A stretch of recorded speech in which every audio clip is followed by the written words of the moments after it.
So, what is up, you guys? It is your boy, Brent Biggers here, and welcome to another video. And today's video, we are doing my beta predictions of the NFL 2024 to 2025 season. Now, we'll be doing one more of these, and that's going to go all the way to the end of August. So, yeah, that's where it's going to be. But before we get into today's video, please like and subscribe because that would be very appreciative. But anyway, enough said, let's get into the video. So we're going to start off with the AFC, and we're going to go with the East. The worst team in this division will be the New England Patriots, who will be 3-14. The Patriots, I'm kind of just sorry to say, but your team is so bad. Like, I'm not gonna lie. Like, this team is very bad, and I wouldn't even be surprised that some of their players are gonna get traded during the mid-season deadline. You don't really have any future generational talent. I guess maybe besides Christian Gonzalez for the future. Drake May is a question mark. Because he fell all the way to 3 when everybody thought he was going to be the 2 overall pick, but there's been a reason of why he hasn't. And yeah, and the question is his skill set. Will his skill set be good enough for the league? We don't know. And that's what's the big question mark with this team. Then we got the Buffalo Bills, and this is one of the few shocking ones I have on this list. I have them going 6-11. Now, it's hard because their schedule is just so difficult, and this entire division in general is not good. It is completely hard as hell to compete in, and it's just kind of hard because the Bills, they've lost Stephon Diggs, they lost a lot of players on defense. I just can't see them going to the postseason this year. As much as that team could really be a playoff contender, just the schedule was not nice to them. The Jets end up making it to the playoffs with the 7th seed as 10-7. You're actually going to see a lot of teams at 10-7, and a few of them might not even make it to the postseason, because that is just like a true testament of how good this conference really is. So yeah, but really, I don't have anything to say. This team is really a Super Bowl contender, and I don't think anybody can argue that. Then you have the Miami Dolphins at 2, where they end up as the 2 seed with 11th and 6. They actually have a pretty friendly schedule to start up like the first half of the season, really. It really takes until the second half, which is what this team usually is, to finally collapse and such like that. Then you have the west of the AFC, and we're going to start up with the Denver Broncos, which they also go 3-14. Yeah, there's going to be a lot of common themes about this. There are a lot. Actually, well, there's only 3 teams, but yeah, there are a lot of teams that are going 3-4 this year. 3-14. Broncos, I don't even know what to say. Your quarterback situation is not good, in my opinion. Bo Nix, I just can't see him being Drew Brees, at least in his first year. And your offense is pretty bad, and I imagine Courtland Sutton is going to get traded during the midseason deadline, and this team is kind of in a rebuild. So I just can't see them being good this year. Can't. The Chargers are going 6-10. This team is a huge question mark heading into the season. This team can either contend for a Super Bowl or not. Oh wait, they're going 6-10. Oh, wait. Hold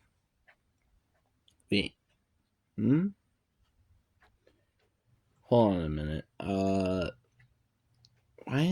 are they 8-9 on this list, or 6-10 on this list? But whatever.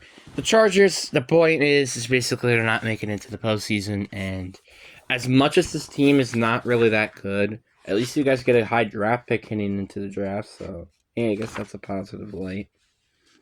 So, yeah.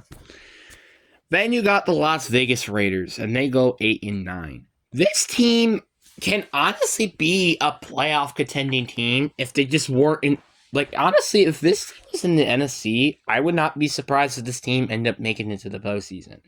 It's just, again, the fact that they're in a very heavy conference and they don't really have a friendly team, it sucks. Then you got the Kansas City Chiefs having the number 1 seed, 13-4. I don't think this is really a shocker to anybody that they get the number 1 seed. And honestly, a little bit to me, though, is a shocker. Because this team lost Snead. And their receiving core, not going to lie, heading into the first half of the season, is not looking too good.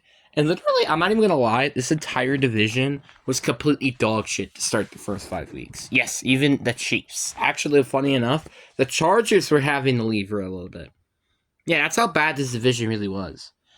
Then you got the Pittsburgh Steelers, and the Pittsburgh Steelers are going 9-8. I mean, this is just a common theme at this point for the fact that they're making it above 500. They don't make it to the postseason. And again, this is because of how many teams that had winning records this year. Actually, I want to see how many teams have winning records. So we have 1, 2, 3, 4, 5, 6, 7, 8, 9, 10. We had 10 out of 16 in the AFC that end up having winning records. Yeah, I think you could kind of see why they didn't make it. Then you got the Cleveland Browns, who are ending up being the 6th seed, and they also go 10-7. The Browns, I don't imagine them being like a huge playoff threat, but I also wouldn't imagine that this team doesn't completely just not be good as well. So yeah, that's why I kind of have them here. Ravens then go as the 5th seed in 11-6. The Ravens are a very, very good team if they just can't stay healthy, and also if Lamar Jackson isn't turned into a Lambo to something that is completely crap in the postseason. So I guess it makes sense. The Bengals then go 12-5. I don't think this is really a shocker to anybody. Like, this is a good team, and if Joe Burrow could stay healthy, this is going to be a very, very good team ending into the season. Then you get the South. The Tennessee Titans end up going 6-11. I mean, again, this is not a shocker. All your teams basically have a good opportunity into being above 500, which they end up being. And it's just like, again, you're in one of the most toughest divisions in football or conference. If this team was on, I don't know, like the East, the South, or anything like that in the NFC, this team could probably be so much better. Then you got the NFC North. Now we're finally getting to the North. And we got the Chicago Bears going 6-11. I'm sorry to people that are Bears fans. Your schedule is not friendly at all. And also, your team is just not that good. I'm sorry. Like, look, the truth is, I don't think Caleb Williams is going to be a quarterback that a lot of people think that he is going to be heading into this rookie year, at least. Their defense has also got a lot of question marks, preferably at the front 7. So that's kind of why I don't like this team. Vikings, I have them going 7-10. Again, this team is also just a question mark. I think this team is good enough to not get a good draft pick as they are in this list, but they're not good enough, but they're not bad enough to get a good draft pick, but they're also not good enough to make it to the postseason. That's kind of what I see. They're just a middle of the pack team, and I just can't see them doing anything good. Then you got the Detroit Lions, which I didn't edit some of these things correctly. I think I had the Lions, let's see here, 6, 7. Yeah, the Lions are the 5th seed. Lions, I don't expect to win the division over the Green Bay Packers. And also, you kind of are known for losing to the team like the Bears once a year at least. So that's kind of why I think they should be down here. Then the Packers, who end up getting the 2 seed, go 12-5. This team, I just can't see them not making it to the Super Bowl this year, though, which, as you will see in the postseason bracket. The Green Bay Packers, I just can't see them winning the postseason just because of the fact, or the NFC Championship game, which I'll talk about that later, is because of just, again, this team's a bit too young. Then we get to the West, and the Arizona Cardinals, as I've been saying, has been a very sleepy team heading into the season. They went 7-10. This team, I think like a 3-4 times made an appearance as actually a playoff team, and that's just a really good testament. And by the way, did I forget to mention that this team is the worst team in that division? That's pretty freaking good. And the Rams go 8-9. The Rams, I expect a down year for them for sure. Like again, Matthew Stafford, Cooper Kupp, both big contributors, and Aaron Donald not being here anymore, are going to be big contributors of why this team just cannot win and make it to the postseason like they did last year. I just don't think that's going to happen. Will they be a good team this year? Yes, absolutely. But they will struggle during the beginning of the year, actually, because I had them going 0-5 to start the year. So that's not great. Then you got the Seattle Seahawks, and I have them as the 6th seed somehow, going 10-7. This is a team I imagine will probably not be a 10-7 team at the end.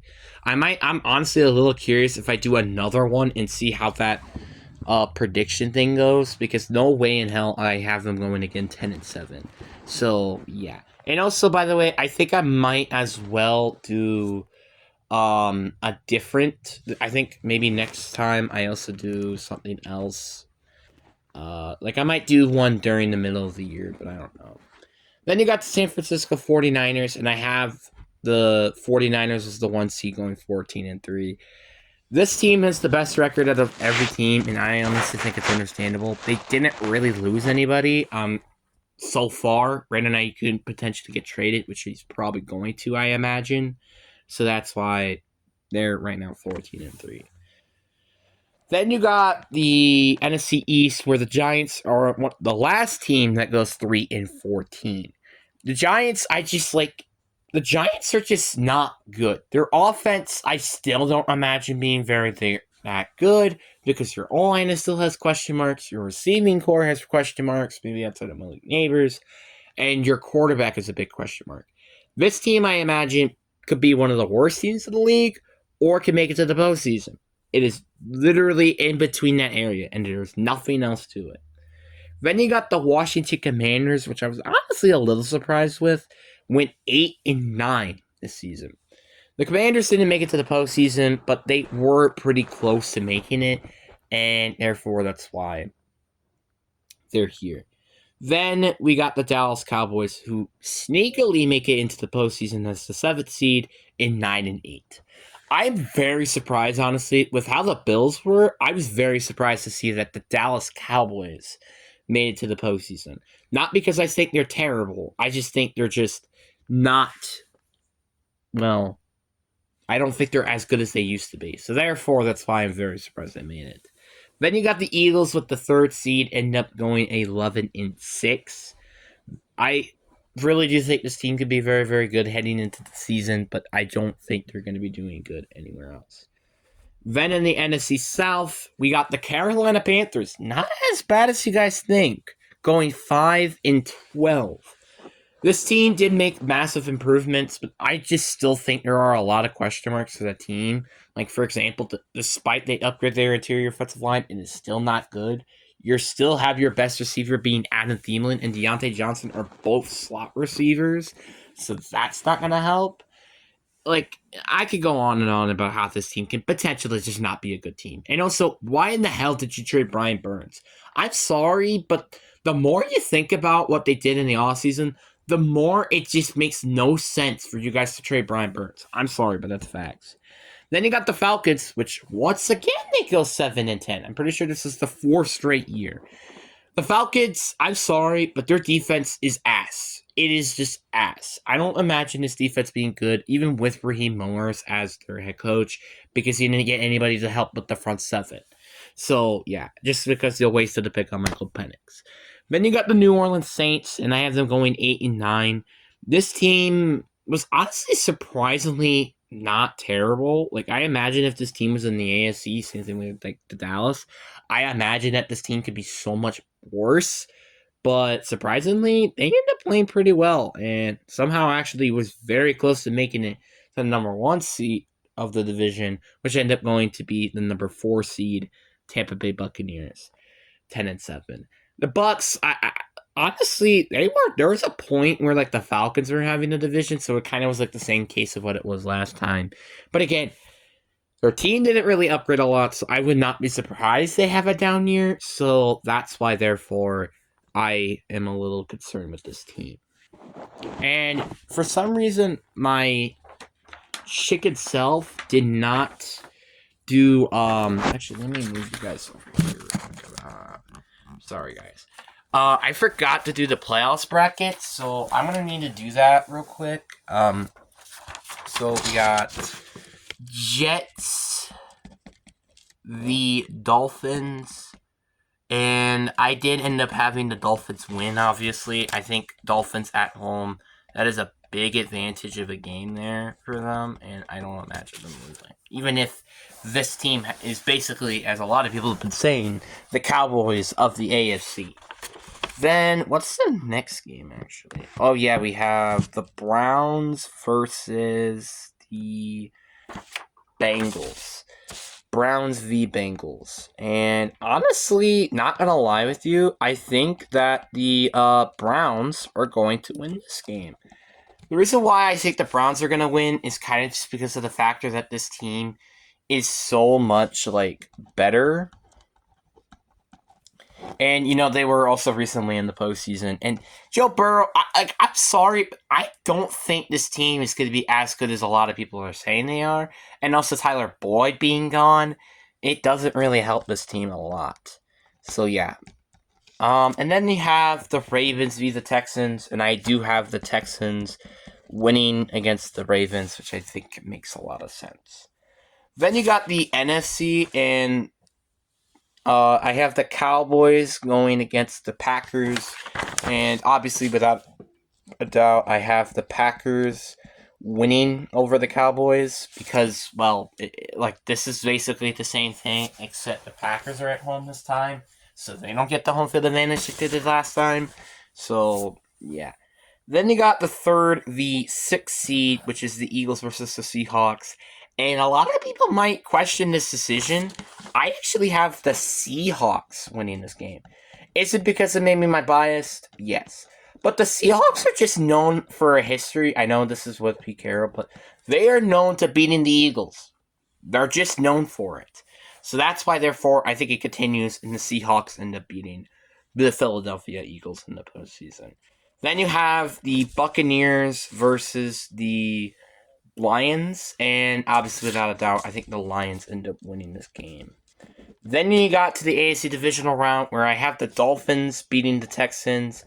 It is a little sad. I would like to see them in the AFC Championship game, but that doesn't happen here. And the Chiefs end up beating the Browns, which again is not, I guess, a shocker to anybody. Then you got the Lions v. Packers. I have the Packers winning, and then I have the Niners winning, which is obviously a lot of sense. Then I have the Niners beating the Packers. Again, I just can't see this team quite yet beating the Niners. Unless if, like, a lot of drastic things happen with the Niners this season. I just don't see that happening. And then I have the Chiefs. The real good reason why I think the Niners will win the Super Bowl this time, so far I guess they're my Super Bowl favorites, is because of the factor that this team is actually pretty good. And they didn't really lose a lot of pieces. I mean, yeah, I guess Eric Armstead was a big piece, but Chiefs lost a lot of more bigger pieces, I would say. Like, for example, they've lost Rasheem Rice for the first half of the season, which I imagine he's not going to be that good. You lost L'Jarius Sneed, which is, I think, the biggest piece that they lost heading into the season. So if you guys really want my draft order heading into the season, or you could say power rankings, this is what it is. The Patriots will get the first overall pick this year, so that's going to be fun for them. Imagine they might even trade this pick potentially. Who knows? Giants are at 2, Broncos at 3, Panthers at 4, Chargers at 5, Titans at 6, Bears at 7, Bills at 8, Falcons at 9. Then you got the Cardinals at 10, Vikings at 11. I guess again. Saints at 12, Commanders at 13, Raiders at 14, Rams at 15, Jaguars 16, Steelers 17, Colts 18, Cowboys 19, Jets 20, Buccaneers 21, Bengals 22, Eagles 23, Ravens 24, Seahawks 25, Texans 26, Browns 27, Lions 28, Dolphins 29, Packers 30, Chiefs 31, and Niners 32. But anyway, I do hope you guys enjoyed this video. Peace. Oh, sorry about that.